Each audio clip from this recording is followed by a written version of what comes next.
Bonjour et bienvenue dans mon atelier. Je suis Diane Désiel et aujourd'hui je vous propose de faire l'assemblage d'un col tailleur.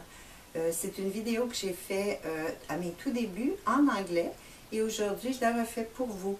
Alors avant de commencer, je vous propose d'aller chercher dans les téléchargements gratuits de mon site internet toolfully.com le patron pour la démonstration d'aujourd'hui. Alors pour commencer, on va tailler les pièces de patron. Vous allez remarquer que les indications disent de couper seulement un, c'est pour un exercice. Alors on va faire seulement qu'un côté. Toutes les pièces sont coupées un en tissu et en entoilage. Je ne vais pas entoiler moi aujourd'hui, mais pour un vrai vêtement, les pièces seraient toutes entoilées. Le corsage, la parmenture, le dessus et le dessous de col. Ensuite, pour les indications, vous avez un RSUP qui veut dire le bon côté face en haut et bien entendu l'entoilage, fuse, autre côté face en haut. Alors, on trace et on taille toutes les pièces. Vous allez aussi remarquer que certains coins du patron sont encerclés avec un petit point rouge.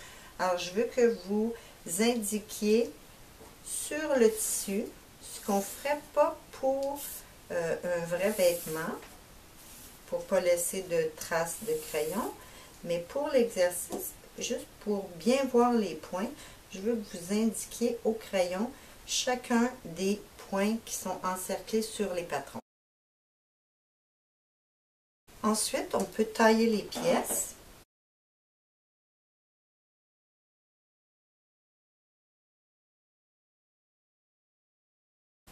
Une fois les pièces taillées, on vient cranter. Alors, l'assemblage que je vous propose se fait en 3 étapes.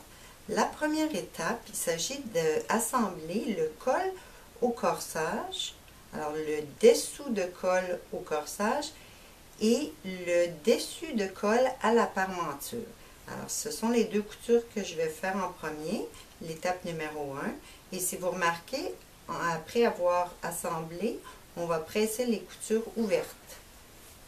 Alors, mon devant, qui est à l'endroit, ma parmenture qui est aussi à l'endroit, le dessous de col, alors celui qu'on a taillé sur le billet, le dessous de col avec le corsage, alors on va venir les assembler endroit contre endroit, et le dessus de col avec la parmenture qu'on va assembler également endroit contre endroit. Alors ce que je veux que vous remarquiez ici, c'est qu'on doit faire coïncider les petits points. Alors, laissez-moi les mettre un peu plus visibles. Voilà.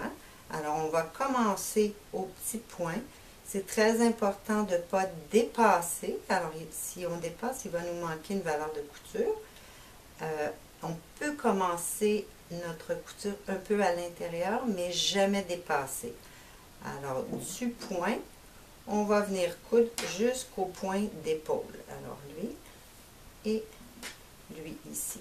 Alors, on va faire coïncider les points avec un point d'arrêt au début et à la fin pour la parmenture et pour le corsage.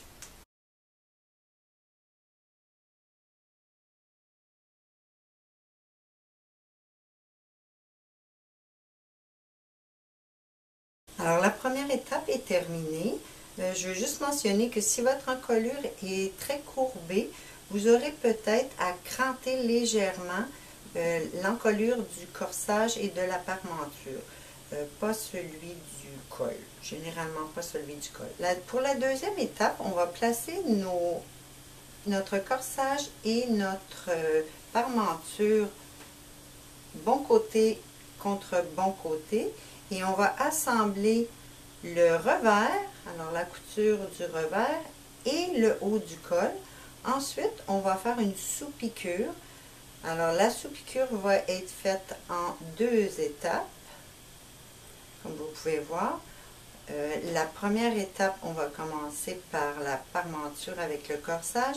Elle va être faite sur la parmenture jusqu'au cran de cassure.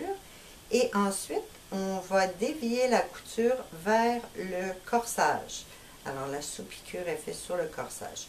Pour le col, la sous-piqûre va être faite sur le dessous du col.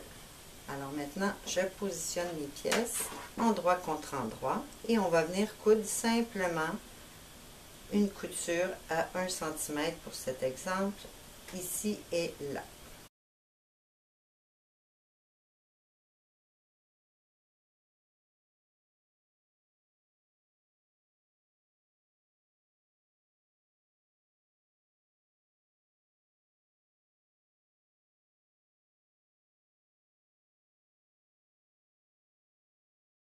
Alors, juste pour vous rappeler que lorsqu'on fait la sous-piqûre, ça doit être avec les valeurs de couture. Alors, j'ai envoyé les valeurs de couture vers la parmenture jusqu'au cran.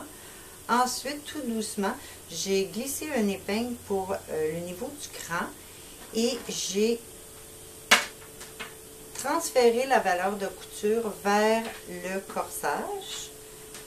Alors, la sous-piqûre également vers le corsage. Et même chose avec le dessous du col. Alors, comme on peut voir ici, dessous du col, sous-piqûre, avec les valeurs de couture vers le dessous également. Alors, on est rendu à la troisième et dernière étape. Et cette étape se fait avec 3 coutures. Alors, on commence par fermer un côté du coin. Alors, la couture va se faire sans attraper aucune autre valeur de couture que le corsage et la parmenture. Alors, pour commencer, vous dirigez vos valeurs de couture vers le côté sous-piqué. Alors, automatiquement, avec la sous-piqûre, la couture s'est dirigée et on la laisse comme ça. On va venir coudre jusqu'au point ou 1 mm avant, mais on ne dépasse surtout pas. Ça, c'est le problème principal. C'est lorsqu'on dépasse, les valeurs de couture sont accrochées et le coin est vraiment pas joli. Alors ça, ça va être la première couture. La deuxième, ça va être la même chose côté col. Alors, important de bien envoyer les coutures vers le côté sous-piqué. Encore une fois, on ne doit pas attraper aucune autre valeur de couture que les cols. Alors, même les valeurs de couture d'encolure, on ne doit pas les toucher. Alors, des deux côtés, comme ça. Ici encore, on va coudre à 1 cm jusqu'au point ou 1 mm avant, mais surtout pas dépasser. Alors, ça, c'est les 2 premières coutures. La troisième, ça va être l'assemblage de l'encolure et on revient avec ça.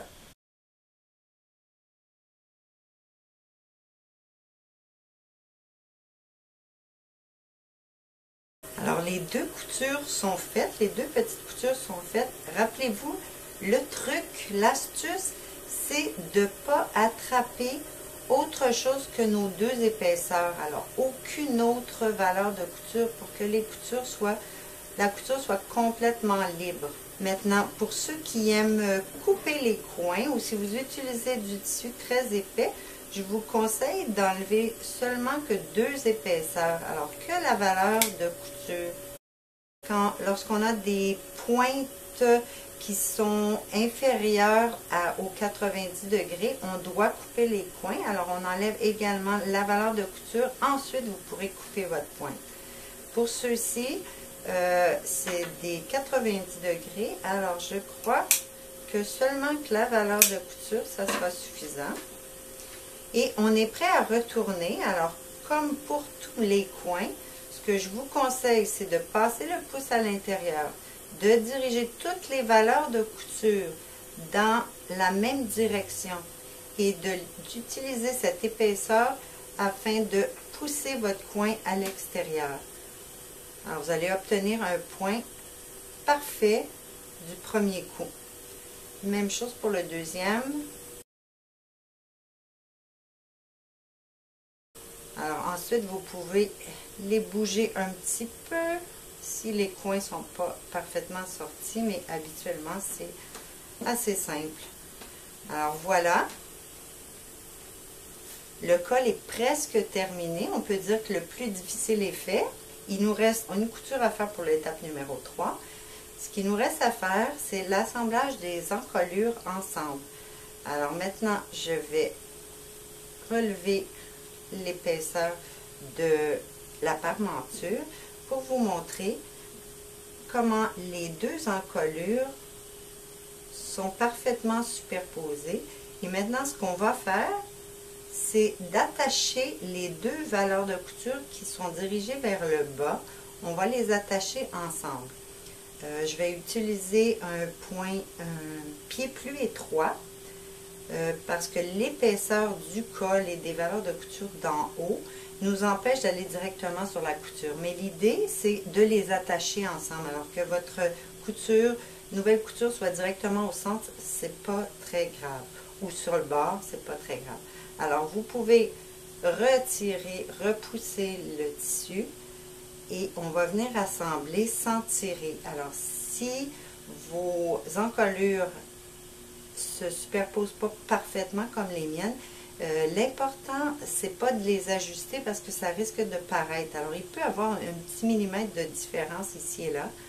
Et quand on attache les encolures, vous allez le plus loin que vous pouvez. Encore une fois, c'est très important de ne pas attraper d'autres valeurs de couture que celles du corsage et de la parmenture.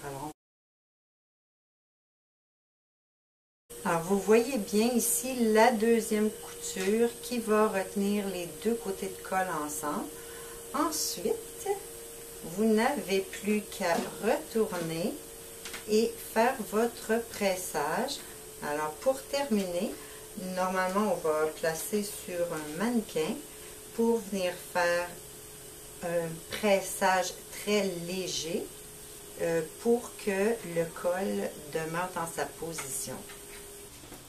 Alors, c'est tout pour aujourd'hui. J'espère que vous avez apprécié et que j'aurai démystifié l'assemblage d'un col tailleur.